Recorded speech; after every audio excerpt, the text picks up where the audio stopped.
Not really too sure if that's going to damage more us than them, but it's always worth a shot. I suppose I should probably get my civilians out of the way. Oh my goodness. Yeah, okay, that's, this is fine. As long as no one survives it, they can't report it legally as a war crime. Hello there, ladies and gentlemen. I'm the Spiffing Brit, and guess what? We're back playing Rise of Nations Extended Edition. This game is iconic. It's amazing, it's fantastic, and it's quite possibly one of my most favorite RTS games of all time. Sadly, at the moment, there's not that many people still playing it, though I imagine, given the amount of self-isolation we'll now all be doing in the coming weeks, the player base of this game should see a very nice and smooth influx of players. Mwah. And if you've never played it before, 100% pick yourself up a copy of this game, get a couple of friends on board. My easiest way of explaining this game would be that it's like Age of Empires, but a bit more slower paced with more empire development. It's certainly not as long term as, say, a game of Stellaris or Hearts of Iron 4, but it is an RTS game where you'll actually spend time investing into your nation's strategy and approach. This isn't a game which you want to rush into and overpower your enemy, although you could do that, and that's exactly what we're going to be doing. So you best all be ready, ladies and gentlemen, because I have a spicy exploit strategy for you. It just about destroys all of the AI's plans and cripples their nations, but it can also be used in multiplayer games to drive your friends absolutely insane by forcing them to just fundamentally not have an economy. Now, doesn't that just sound really lovely? So I guess it's time for us to sit back, relax, and get ready to enjoy quite possibly the only game in existence where you gain active benefits for murdering civilians. So hey, go grab yourself a cup of tea, salute that painting of the Queen you have hanging above your computer, and if you're feeling even more majestic today, you might have even given the video a like. Oh my goodness, well done. Anyway, let's dive into a brand new solo game. So welcome, ladies and gentlemen, to our lovely game setup. We're going to be playing as the Lakota faction. These guys are very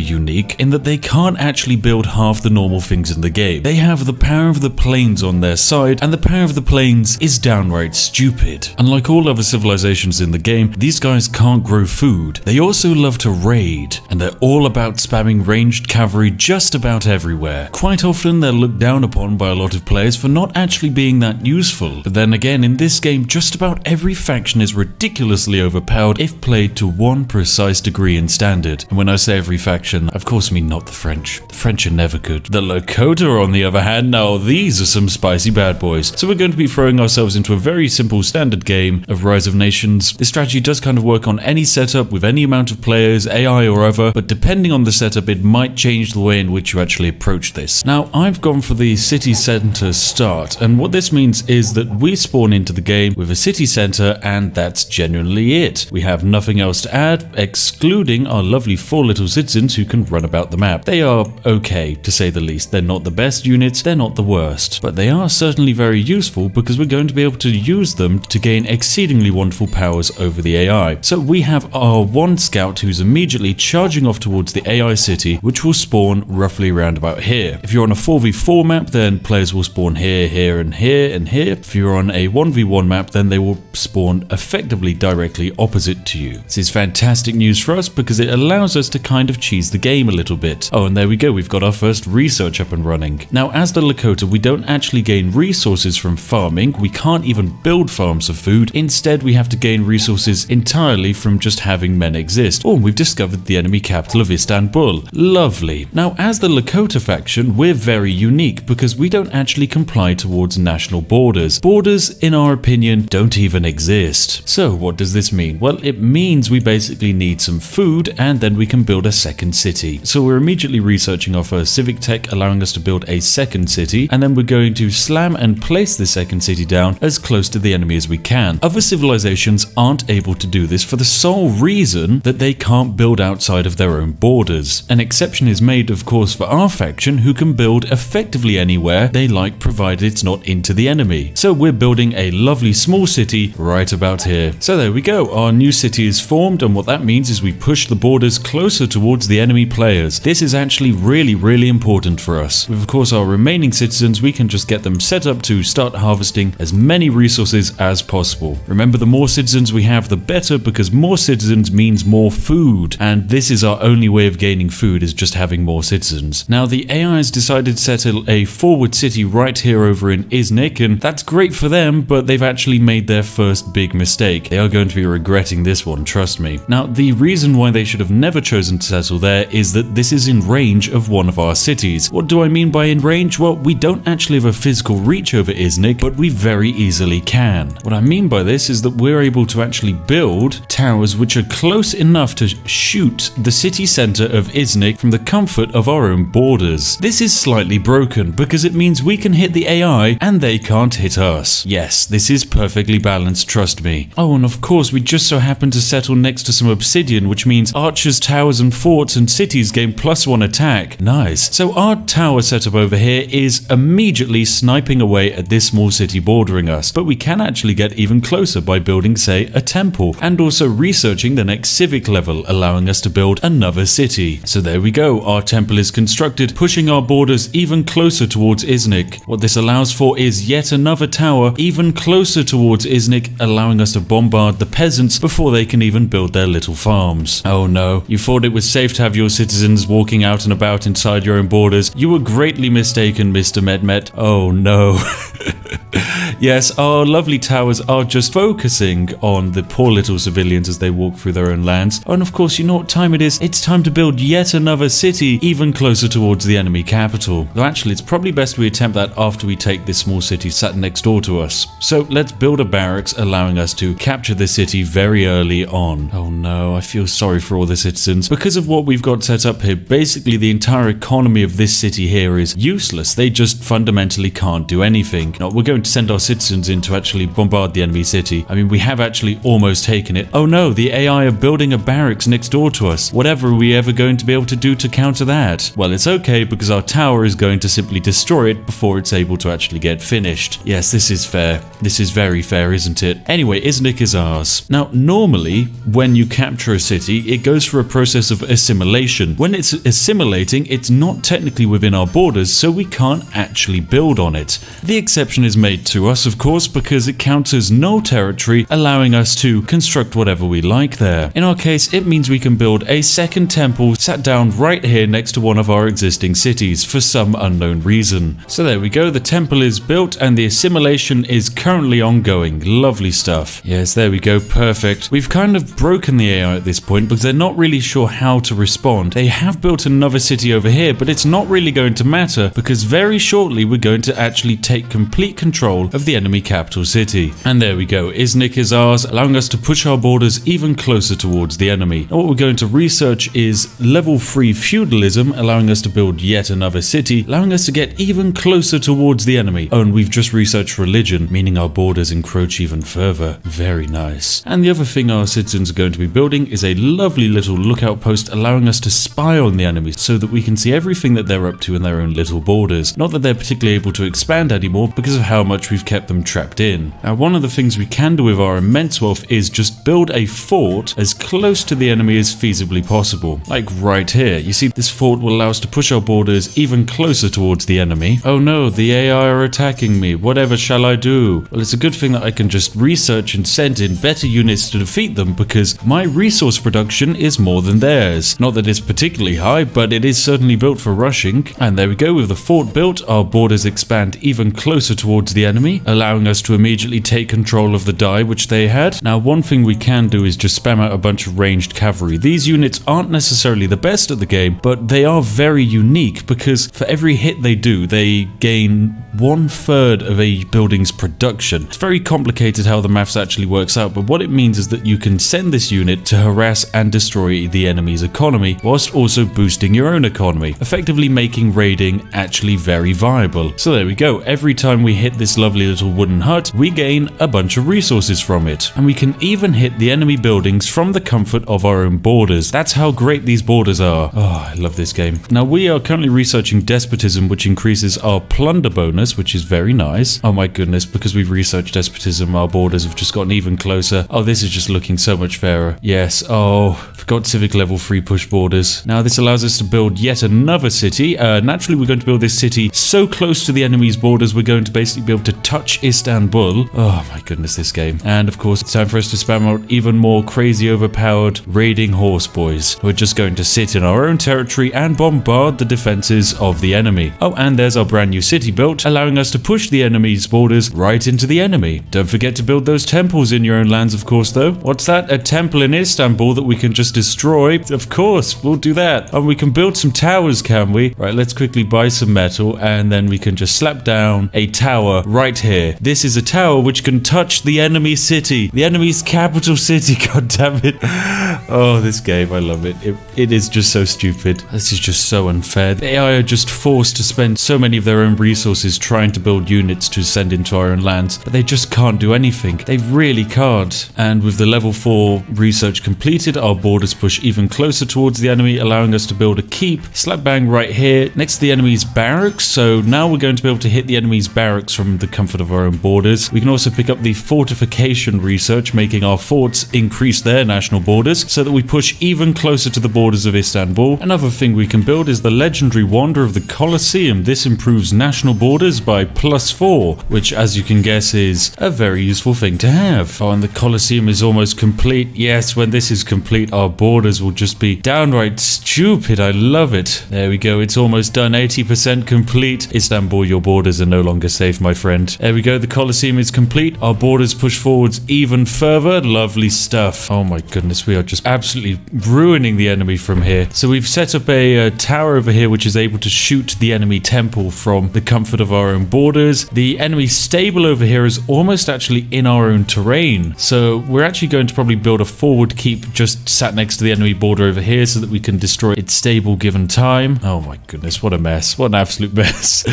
So this basically just ruins the AI because they can no longer harvest these trees here or these trees here, really damaging the AI's economy. If you were a player, there's not really much you can do to counter this. Now, for some reason, our towers can outrange enemy castles, meaning this castle isn't able to shoot the keep that we're building on our borders, and yet we're able to shoot back using it. Oh, this is just downright very silly. Oh well, this is just the world I've created. I'm very sorry, castle. This isn't fair at all for you, is it? So there we go. We have a keep set on the enemy's borders, which are just able to rain down a fair bit of chaos upon the enemy. At the same time, we might as well just build the Forbidden City on the enemy's borders. Why not? That would be good fun. This allows us to get even closer towards the enemy, creating even more chaos, which is, as we know, very profitable. So we've actually managed to trap the enemy completely down into the south here because they can't actually get out of their own borders, else they'll get massively attritioned by us. You know what? Let's build the Forbidden City over here so that we can keep this city pinned in from the other side. There we go. We can already hit Istanbul and probably take Istanbul right now. So that's a done job, really. Goodness, the poor enemies. They're just trying to really get as close to our borders as they can, but they just can't quite manage it, can they? And there we go. We've captured Istanbul. The city is now ours. Lovely stuff. A glorious success for us. They did, however, move their capital city to somewhere over here, so don't worry, we'll find that bad boy. Oh my goodness. I didn't tell my horses to do anything, so naturally they're just running around killing all of the civilians. Please! I know the Geneva Convention hasn't exactly been made yet, but come on, these are still some kind of pretty crazy war crimes, my friend. And the Forbidden City construction is almost complete, which will give us control of all of this region down here, which was probably controlled by the enemy. But there we go. Yep, we now have our stockade set up, which do 12 damage and can shoot even further. There we go. Istanbul has been assimilated, and so it pushes the borders even closer to Karuk. Karuk's about to be pushed on the other side at the same time. There we go. Istanbul is ours. Oh, and we just lost it because I forgot to repair it. It's okay. We can probably take it back in just about one shot. Anyway, we have these brand new stockades which have even more increased range. So they're just downright fantastic. We can probably get a couple built on the borders now over here. Actually, we could probably do with building a stockade right on the other side of the Forbidden City. And there we go. Istanbul is captured. It is now ours. Lovely stuff. Oh, and in true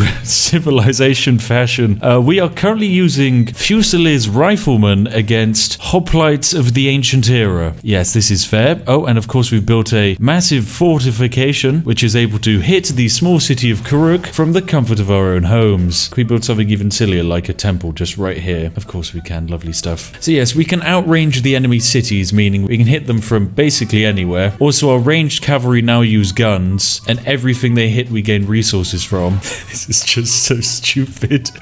This border setup, it just makes no sense whatsoever. Right, there we go. The enemy fort is getting taken down, so Karuk is now going to be almost completely abandoned. We're also researching existentialism, which is going to increase our borders even further. At this point, the enemy just don't have borders. They have cities, and then there's a tiny, maybe 10-centimeter gap around their city where they're allowed to actually build things. I mean, look at our borders. Apparently, we control this bit of land here and this land here. We haven't got anything in those regions. Karuk is now just a tiny circle. It can only sustain one farmer because because of what we've done.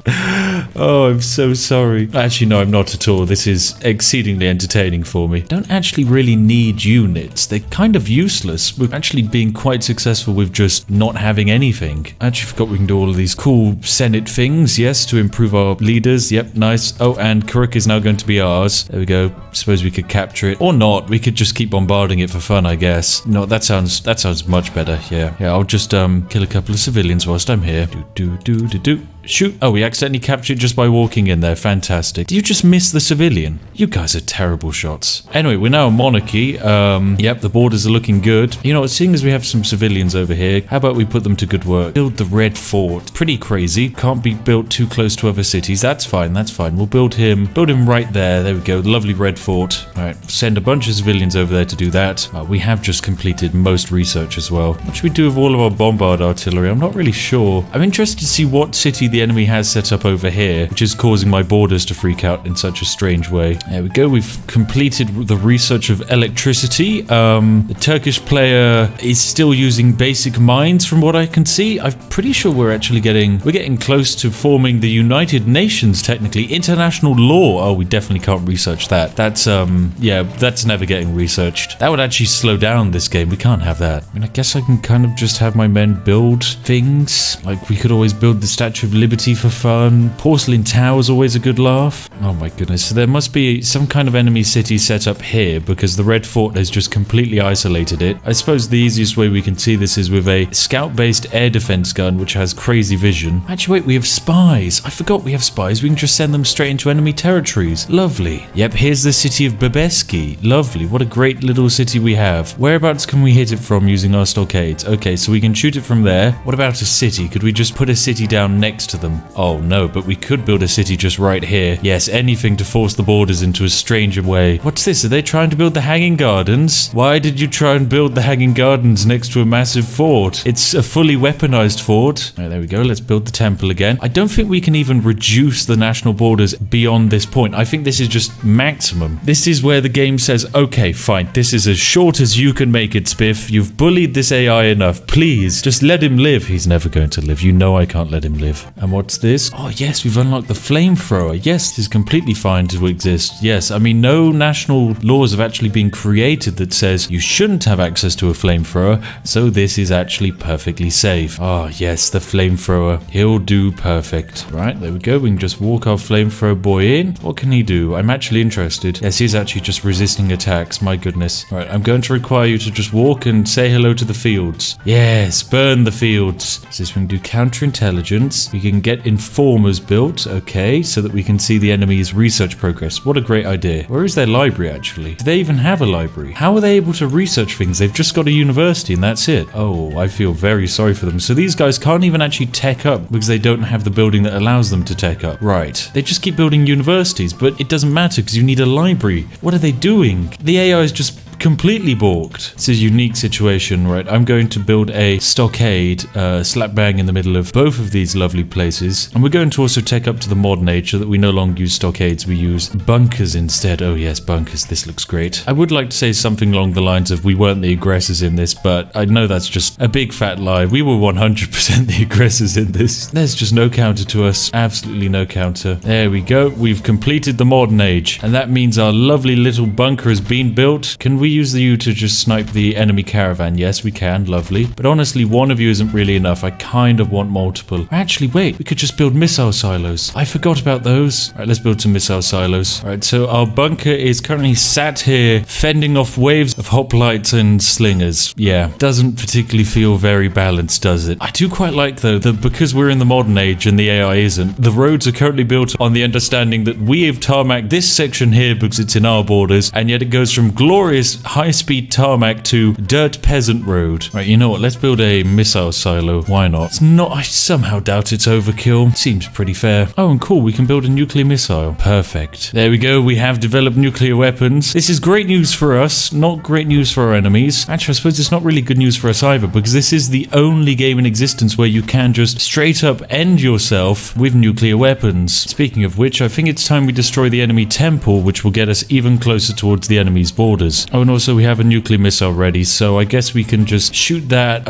right over towards the enemy's other city. Not really too sure if that's going to damage more us than them, but it's always worth a shot. I suppose I should probably get my civilians out the way. Oh my goodness. Yeah, okay, that's this is fine. As long as no one survives it, they can't report it legally as a war crime. There we go, that's the second to last enemy city captured. Lovely stuff. Oh, and there we go, with the temple destroyed, that shrinks the borders even more. Now we just need to get rid of that tower. Let's actually build a bunker just next door to the enemy city. This is fine. This is perfectly fair. There are a few ways we can get rid of that tower. We could send in our infantry, or we could just send a V2 rocket over. It's not very accurate, but it should very easily destroy that keep. Alternatively, we have a lovely howitzer, which can just shoot from a glorious range. Fire. Yeah, that kind of does the trick, doesn't it? Oh wait, we can also just hit the university. Fantastic. I love hitting the universities for the sole reason that it causes immense chaos amongst the enemy forces. Oh, we also have a V2 missile, which we can just launch over at the enemy tower. Lovely stuff. Yep, and it's safe to say this game is now won completely and utterly. The enemy have nothing, they don't have an economy, everything is controlled by us. So by all means, use this exploit on your family and friends at home and watch your relationship with them be utterly destroyed, as they'll often end up saying things like, wow, where on earth did that city come from? Stop destroying my borders, and I never want to play a game with you ever again. All of this can be yours with just one simple copy of Rise of Nations. And there we have it, ladies and gentlemen, the glorious victory. We can even examine the game stats. There we go. As you can see, we won on every single score front. We lost exactly 69 units. Wow, it's amazing how that happens. In terms of our economy, yep, we did amazing. In terms of research, we did amazing, but naturally, we weren't actually the first person to go into the Classic Age and the Medieval Age. It's not worth investing the resources into that. It's much better to destroy the enemy's economy with your stupid over-the-top national borders. Here's a glorious score graph. As you can see, it's pretty normal, it's nice, and it just kind of increases as the game goes on. Here's the territory graph. This is much better, because as you can see, we both start the game with about 10% of the map controlled, and then there's a bit of a dip here, and then I just keep going up and up and up and up and up. But as I go up, the enemy goes down. This is because the territory control in this game is just absolutely silly. As you can see, we control almost entirely the map. Yep, this just basically sums up the game perfectly. We absolutely smashed them. Like I say, this works against AI very effectively because their programming doesn't really allow them to think too much outside of the box, but against most players this strategy also works. Early on, there's not really much you can do to defeat a tower built next door to your borders that's just continuously bombarding your forests. You do basically just have to pull off almost entirely from that one forest section, and early on in the game that's a huge impact to your economy. And I didn't even play these guys as efficiently as they can be played, because early on and in the mid game of this game you can absolutely swarm them out with a bunch of horse archers, and these horse archers gain a third of the resource production of a building for every time they hit it. So if you send out 60 of these bad boys just harassing the enemy lands, then suddenly you're going to not only have the strongest economy, you're also going to weaken their economy to just about nothing, all whilst controlling the entire map. And there you have it, ladies and gentlemen. This has been Rise of Nations Extended Edition, which is a perfectly balanced game, which I strongly recommend you try out. If you have indeed enjoyed watching today, then feel free to give the video a like. If you have any fond memories of this game, give me a shout, because I'd absolutely love to hear them. As always, a massive thank you to each and every one of my majestic patrons who make all of these videos all the more possible. Thank you very much. And hey, if you're sat there wondering what video you'd like to watch next, look no further than this one on screen now. Hand chosen by myself to be right up your alley if you enjoyed today's video. Trust me, it is